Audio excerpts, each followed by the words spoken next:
I know a lot of businesses out there either are thinking about it, discussing, or have actually taken action and got a remote team to work for you somewhere outside of the US.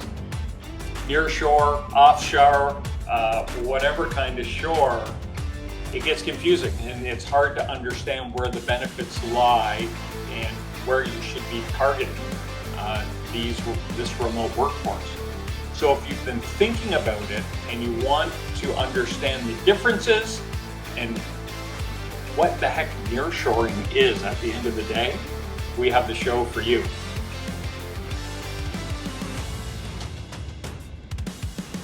Welcome to the KeyHire Small Business Podcast. My name is Corey Harlock. I'm the creator of KeyHire, where we help small business grow with our talent. Before we dive into today's show, just asking to do us a favor. Make sure you like us, follow us, connect with us. Whether you're watching this on YouTube, subscribe. If you're listening to us on Apple, which most of our audience is, or Spotify, or any platform, make sure you follow the program. If you have an associate or you know a business owner who's struggling with the topic that we're addressing today, please share the show with them. We're out here helping small business owners, and any support we can get in broadening our reach and building our audience would really be appreciated. Another thing you can do is just connect with me on LinkedIn. Just put Corey Harlock in the search bar. This face will show up. Or if you're listening to us, I'm the only Corey Harlock. You'll see me associated with KeyHire.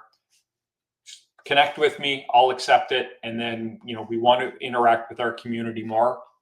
So I want to hear from you. I want to hear what you want to hear, guests you would love us to have, topics you'd love us to cover, because we want to make sure we're serving the small business owner. All right. So today we have one of our coolest locations yet. I think one of the farthest away. We've had one internet person join us internationally, but Brian Samson is joining us from Hawaii today. And he's a little bit about Brian here. So he's an expert in the world of nearshoring, connecting Latin America talent to U.S. companies. He's built 3 nearshoring firms from $0 to $4 million in revenue. Used to be a VP of talent for several San Francisco startups, and he holds an MBA from UCLA, and he's from the Midwest. So how he ended up in California and then Hawaii is a mystery. Maybe we'll figure that out. So let's bring on Brian. Hey, thanks for having me, Corey. Aloha. Hey, how you doing? I love it. So where are you from in the Midwest originally? Yeah, I grew up just outside of Chicago. So, amazing place to grow up. Had the typical childhood, backyard football, baseball, all that stuff. White Sox or Cubs? Cubs all the way. Cool. And then how the heck did you end up in Hawaii? Yeah, so spent about a decade in California, north and south, and then kind of a wild adventure in 2015. I kind of had this burning desire to be an expat. I just really wanted to be an expat in Asia. Okay. And I'll get to the Hawaii part, but it's kind of a you had a layover in Hawaii and you never left. Kind of a silly story, but we my wife and I didn't have kids yet. We've got 2 right now. Didn't have kids. Wanted to be expats before we went down the family road. Living in San Francisco, got into this business school program. Where both UCLA and the National University of Singapore. So it was kind of like trying to use this Singapore MBA, thinking it'll open all these doors and, I'll get my expat experience. But through that, I actually met someone that invested in my first nearshoring business, and we decided to do it out of Argentina. So that whole year of 2016 was like a year on the road. My wife and I did not have a permanent address. We lived out of a suitcase for a full year, going back and forth between Asia and Latin America. And at the end of 2016, we're like, hey, we need to settle somewhere. um, and could have been anywhere. And we picked Hawaii. We thought Hawaii was kind of this. If your listeners have not been here, it's the most laid back of any state I think you could imagine. You're way far away in both distance and time zone. So by the time we wake up, it's like the day's already happened on the East Coast, Um, so we kind of live in this like sheltered, isolated bubble. There's barely 1 million people that live here. It's but you're you kind of get like the best of a lot of things, but you're also sheltered quite a bit. And we wanted that, I think, in this phase of our life. What island are you on? We're on Oahu. For those who haven't been to the state, there's 4 main islands. There's the Big Island, which has the volcano. There's Maui, which a lot of people have heard of. There's Kauai, which is like the jungle island where, think Jurassic Park, Okay. waterfalls and canyons and lush rainforest. And then there's Oahu, which is known as the gathering place. So about 80% of the whole islands, or the whole state's population, lives on Oahu. It's where Honolulu is. We've got a Costco and a Target and all that stuff. That's funny. Going to Costco in Hawaii. Yeah.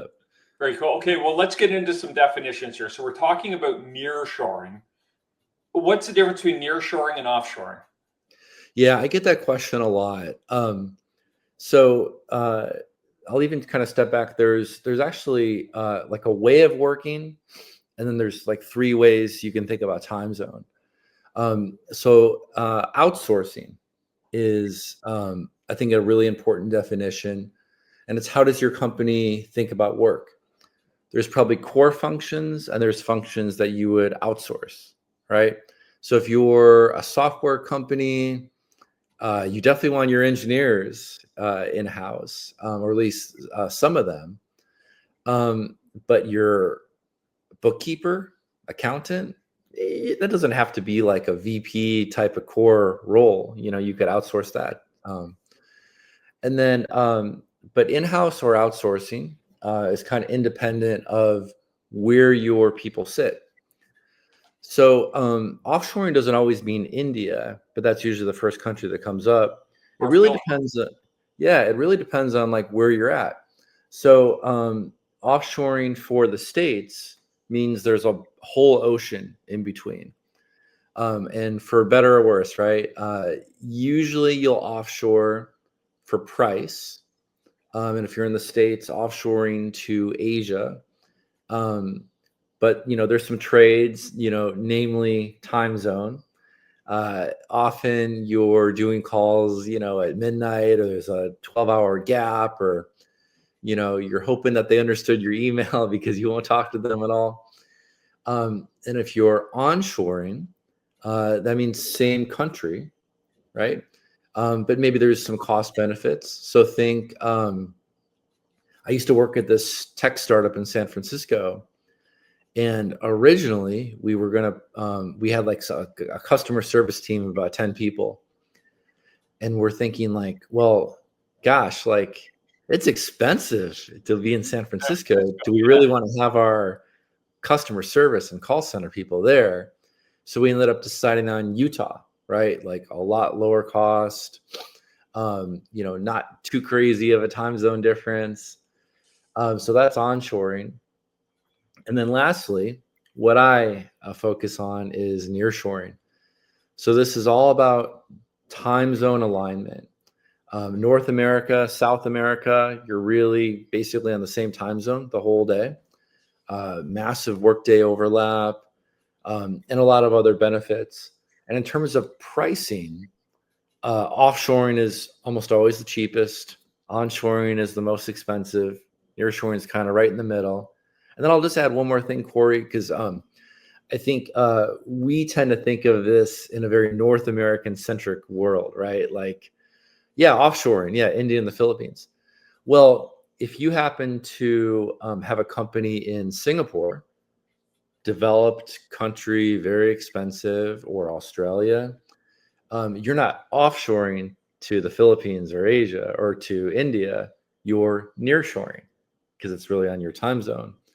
If you're in Germany, high cost developed country, you're nearshoring to Poland, but maybe offshoring to Mexico.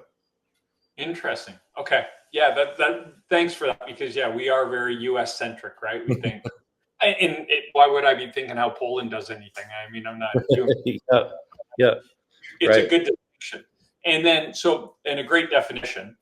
So nearshoring is all about just being on the same time zone, and I've experienced. It's a silly example, but even with software, you get a software out of Europe, you send them an email for support. And it's like, office is closed. We'll get back to you at 8:00 tomorrow morning. And it's almost like you send an email, the next day they respond.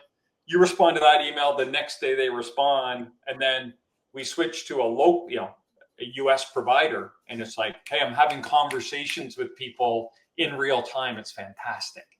Yeah. So I think what you hit on, Corey, is really important, is that there's a cost to time, right? And correct. I would agree 100%.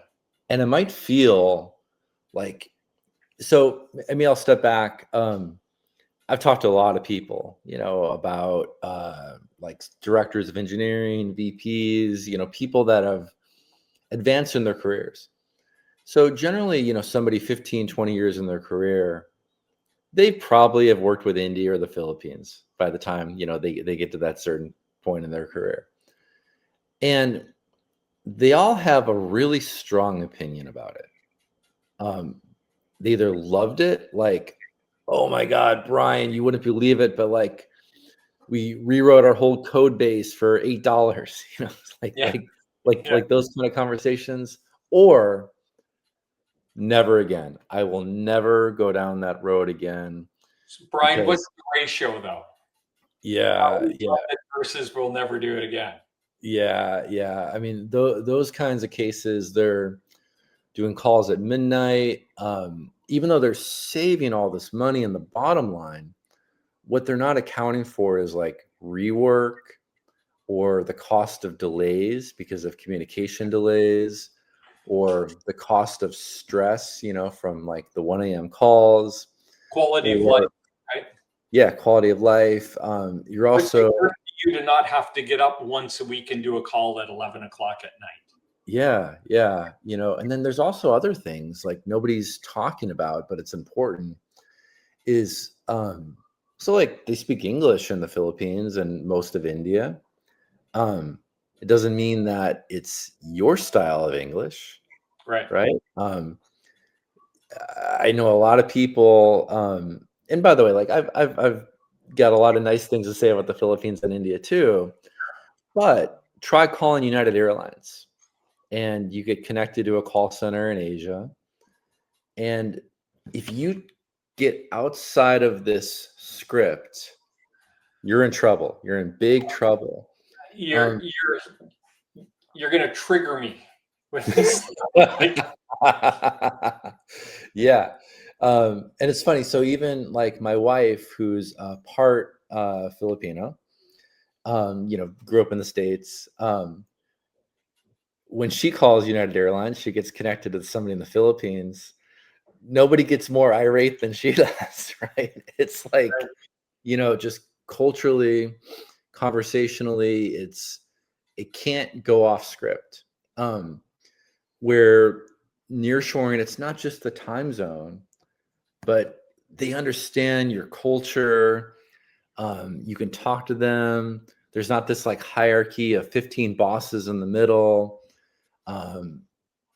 Weird attrition, it's so much closer to the way we work in the States. Right. And you and I remember when we were you kind of talking about doing this show, and I think there's a fatigue around when you call what you think is an American company and someone answers the phone with a distinguished accent and you immediately go, I'm not even talking to anyone in the United States. And then it goes into, this is going to A, take forever. B, I'm going to get transferred 6 times before I get to the person who knows. I've got to better cancel my calendar for the next hour just to resolve this one small, silly problem. I don't know if there's any studies around it, but I got to think that's a real thing. Like just this. Yeah. You hear that someone from India or someone from the Philippines, and you're just like, I know I'm not even talking to anyone who's sitting in the business at this point. It makes me think about kind of in like a crazy example of I remember reading in like business school about the Ford Pinto, and like the accountants kind of knew that there were issues with it, and it would like explode every once in a while. Oh, that's it. So like people died, right? But they kind of calculated that, like all the death benefits paid out, they would still kind of come out ahead, right? Right. But there's, a less deathly catastrophic example, but think about customer attrition. What you just highlighted, there's probably some accountant out there, I think from United Airlines, that's like, okay, we saved $20 million by putting our call center there, but we only lost $10 million worth of business. Yeah. We lost $10 million of future business from customers getting triggered and frustrated. I remember reading an article on, and they said that customer service, especially that for the big companies, had shifted from not how quickly can we take care of our guests or the customer and resolve their problem, but how long can we make them wait before we have to address like how long will they hold for and still remain a client or a customer versus what is that threshold? If we make them that long, they're going to hang up and go to the competition. So the algorithm now isn't like how quickly can we address this? It's how few people can we get working and how long can we make people wait before we piss them off to the point where they go to the competition. I think you're spot on. Yeah, there's some sort of efficiency metric that somebody got to be somebody in strategy and operations is looking at. I call it the Home Depot Lowe's conundrum.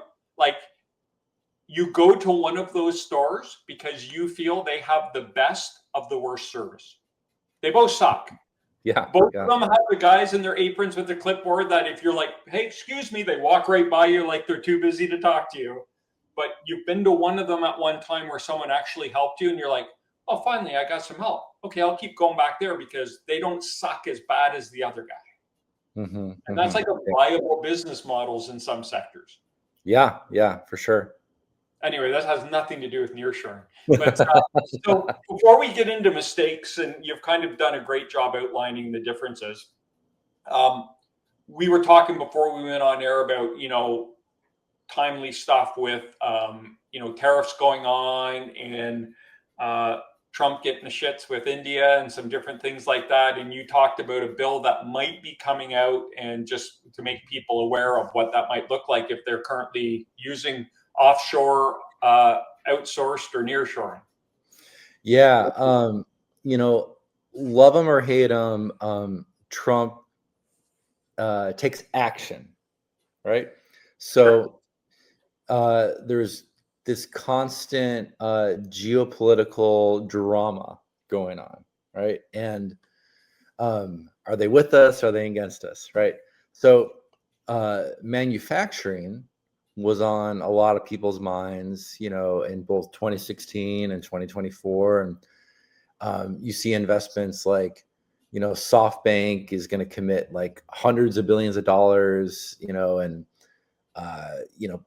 bring chip manufacturing, which I think is a really strategic, smart decision. So the world's not so dependent on Taiwan, right?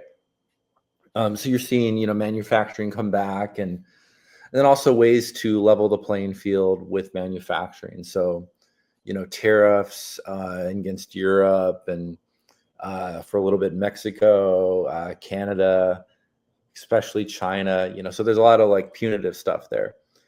But for the most part, services were ignored.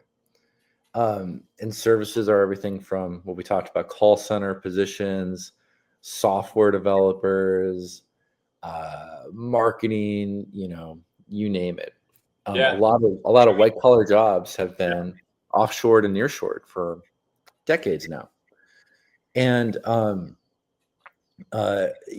to complicate it, but like further job losses from AI and things like that. So when you're hemorrhaging jobs as president, you're trying to like find ways to bring jobs back and level the playing field. And if you could do it while retaliating against your new enemy like I guess that's bonus. So I'll kind of cut to the chase for your listeners. So China, not America's friend right now. Lots of tariffs and things like that.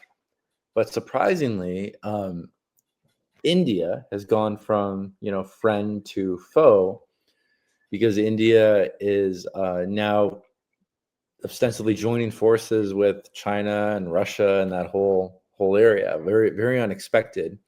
India as the world's largest democracy, from a population size. So no one's really going to India, at least anybody that I know, for manufacturing. They're going to India for software, and software developers. Seems like India, produces more college graduate computer science majors than most countries have entire populations, right? It's just like massive factory, millions and millions just kind of pumping out all the time. So they have the talent, and they have the track record, 30, 40 years. So there is a potential act going around called the HIRE Act. And where manufacturing was already addressed, this is really geared towards services sector, white collar jobs. How can we bring those back to the States? So I think it was really focused on India, but there could be global ramifications. The India impact is, it looks like a tariff essentially of about 25%. So that really inexpensive hourly bill rate you might be paying for somebody in India, just like companies, instead of manufacturing in China, they moved to Mexico because it's, or maybe even onshore, because if the tariffs are so expensive, you might as well just make it at home. Right. If the software developer in India is all of a sudden going to have this big tax on top of it, might as well just put them at home, or and not worry about all the downsides. Or if it even gets in the realm, right? If they're now, instead of being 25% of a North American wage, they're 50, 75%. Well, if we're almost going to pay the full wage, we might as well just get people that are here. And and that's where that alignment, how much that's is exactly your right. all that stuff. Yeah. Because really what you're calculating, and the way I think about it and the way I advise my clients is it's like a labor arbitrage calculator, right? So you think about cost savings versus value decreased or increased, right? Yeah. So I don't think anybody, I could be wrong, is looking at India as like par with US software developers, right? Now, of course, there's some smart people out there. Of course, there's some smart, but like, the majority. Generally speaking, like no one's kind of looking at it like par. So they're looking at, okay, our cost savings, is here, but they're actually providing a little bit more value, right? Than the cost. So that's like this labor arbitrage. Very rarely is it like you're only looking to save cost and then like the value is even worse, right? So you want like some sort of value on top of it. got to be a cost benefit. Right. And like the big thing with nearshoring is, some cost savings, but the value is tremendous, right? So you get way more value than what you're trying to save.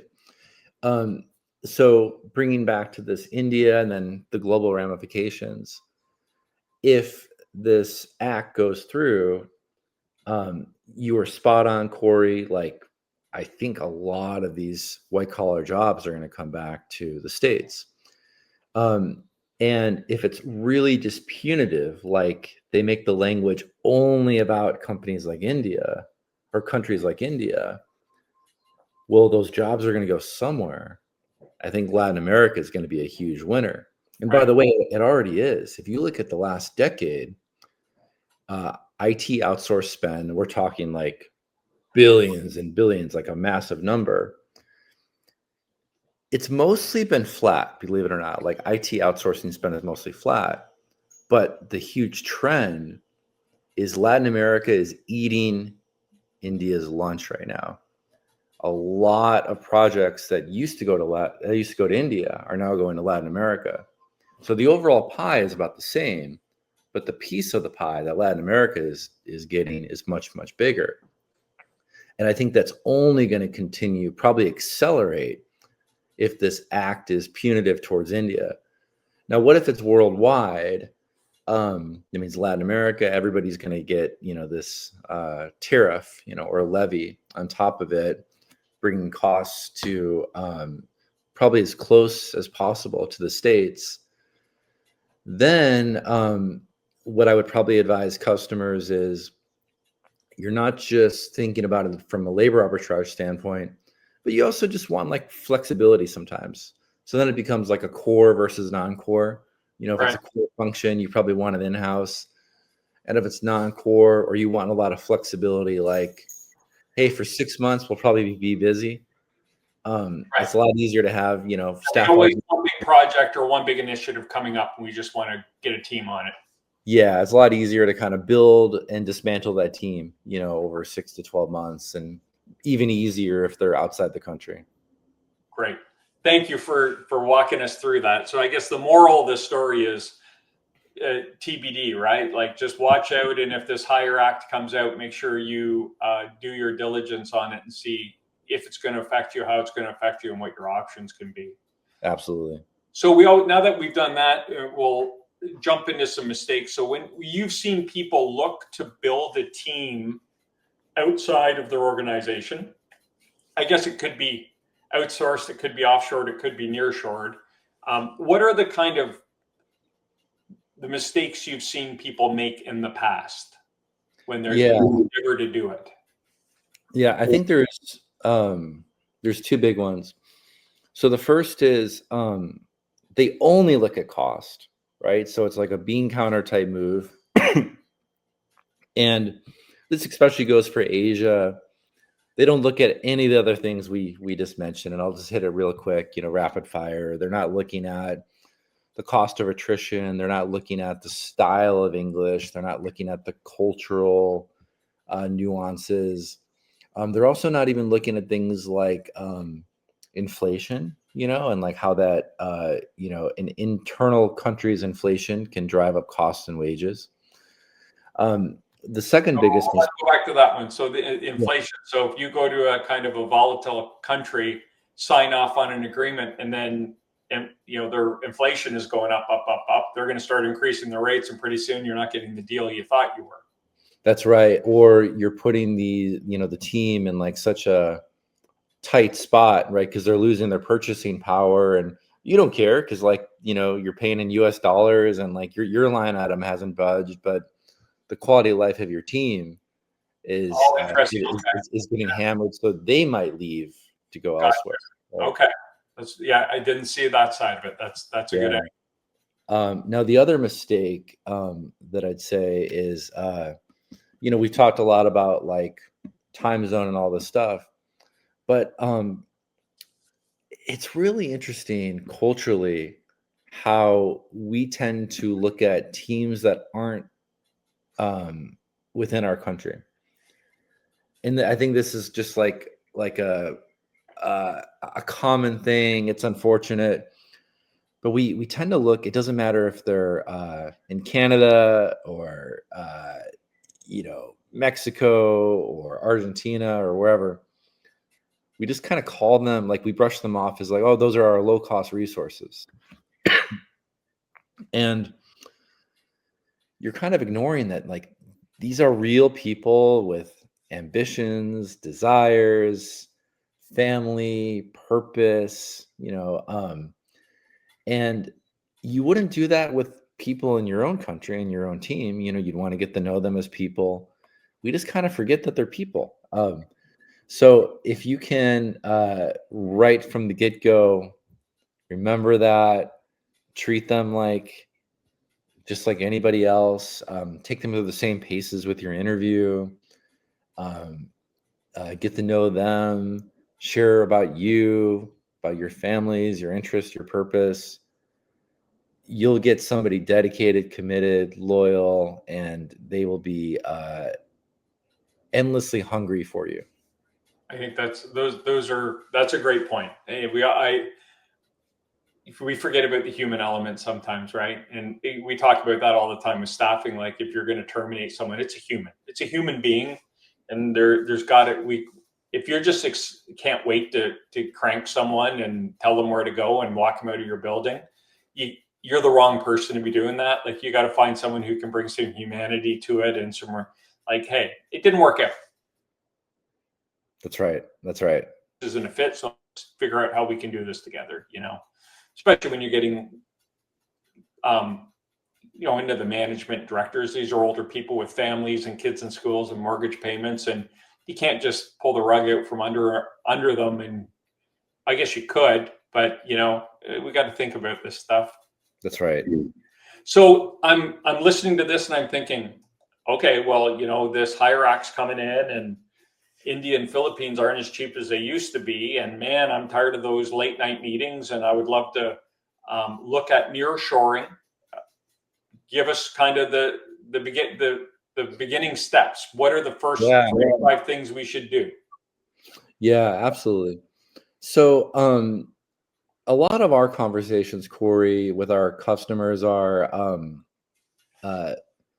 helping them recognize that Latin America is not one country, right? And it's like, duh, but I know you mean, though. Yeah. Like, just like Kansas City and New York City are different. Right. Cochabamba, Bolivia is different from Medellin, Colombia, right?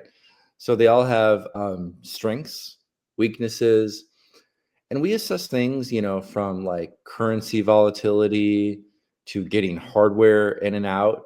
Some countries have a lot of export and import protections, to pockets of talent, office space, validation. Have other tech companies been there before? Do they have this history of working with the States, or is it kind of like a new thing? Geopolitical stability, and other factors there too. So, for example, if you were looking to say put a team of call center professionals, Central America is really interesting. So we would advise on even a country like Nicaragua, which not a lot of people are talking about. US style English is sky high. They've got a young, energetic, motivated workforce. And it actually rivals countries like the Philippines right now. It's easy to get hardware in and out. There's a downside, though, in that it's kind of politically unstable. There's some things like outside control, and just like a lot of Americans might feel about Trump, like things could just kind of change with the snap of a finger. It could happen in a country like Nicaragua. Nicaragua's neighbor is Costa Rica, which is about as stable as it gets, right? beautiful place to visit. My wife and I got engaged there. You think of like zip lining and ecotourism. On our list. It's on our Yeah. list of places to go as a family. Yeah, highly recommend. And Intel and some major companies have been there for decades. But the population of Costa Rica is a lot smaller. And it's a lot more expensive because it's developed and stable, right? I heard Costa Rica ain't cheap to go there, especially as a visitor. There's probably two economies. There's probably the local economy and the tourist economy, but for tourists, I heard it's not like going to Mexico. Yeah.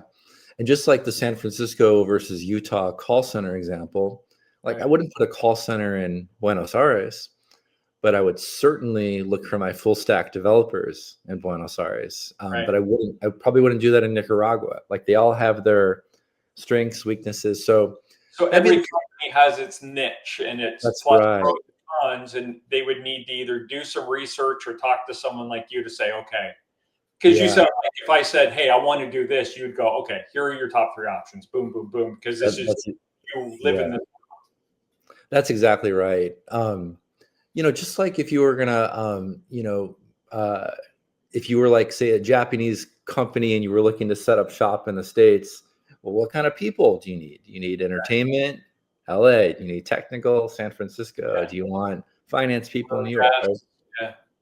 Yeah. So we would advise on where to set up shop, how to think about cost, wages, where to recruit, the different kind of nuances, English fluency, volatility, all that stuff. But it's actually not that complicated once you've made that decision. We've got recruiters, in Latin America. We would build a short list, do calibration, just like you would in the States for your role. We take them through the interview process, and we pride ourselves on, shared workday, our talent, and your hiring bar. So that matters, right? Like it's not our hiring bar, it's your hiring bar. Right. Just like if you're a U.S. recruiter working on a U.S. job, you want to make sure you're finding somebody that client wants. So take them all the way through. Once an offer is made and accepted, we'll take them through all the payroll compliance and most importantly, hardware, get them the right hardware and deal with like all the shipping and, things like that. Customs, it's not easy in every country. And then on the other side, most people aren't going to work 30 years for that company. So, if in 18 months, you lose budget or the project wraps up or that candidate is no longer a fit, we help exit them out and deal with all that, get the hardware back, things like that. And so that sounds like an individual. So you would be hunting someone who is an individual job hunter down there, right? But if I wanted to do a call center or shared service center or something, would you then engage with a company down there that does that specifically, or how does it work that way? Yeah. So there's a new interesting trend that I'd love to tell your audience about. I think there's kind of like 3 ways to look at hiring. There's the first, like we just talked about, hiring. I just want to hire 1 person or 2 people, 3 people, kind of, go slow or go small. The second is, hey, I want to hire a pod or a team or a couple teams. And we're actually seeing a big trend, back to my earlier point, like companies are moving whole teams from India and the Philippines to Mexico and Argentina and so forth because they want that time zone alignment. But again, it's like example. Travel to go down and visit's got to be easier. So much easier. Yeah. I mean, direct flights in a lot of cases. You're an 8-10 hour direct flight in the same time zone versus a 14-hour flight, and you're messed up for 2 weeks by the time you get there and get back, and you're trying to utilize. You said it. And again, we talked about the dollar value, right? What's that worth? Yeah, that's right. So the third option is kind of interesting. This is something called build, operate, transfer. So if a company is, if I'm a company, especially a CFO, and I'm coming out of the last 5 years, think, COVID, crazy hiring boom, hiring bust, AI, volatility, Yeah. is there dry powder, whatever. So who knows, right? And that's the thing. It's 2019 anymore. Like it's unpredictable what's going to happen. So if I'm a CFO, I want flexibility and optionality, right? So but if you're like a large company hiring 2 people in Peru, like it's not going to move the needle. You're thinking big numbers, right? Right. Call center, software development, 40 developers, things like that, or add another 0. Could be AP, AR, benefits. Yeah. I You're mean, there's thinking big teams, an right? entire department or a Yeah. department within a department, right? Yeah. So build, operate, transfer. This is something we can do where we'll have the entity set up, all the compliance, organized payroll, legal, like kind of all the things you would need to do. This doesn't happen overnight, right?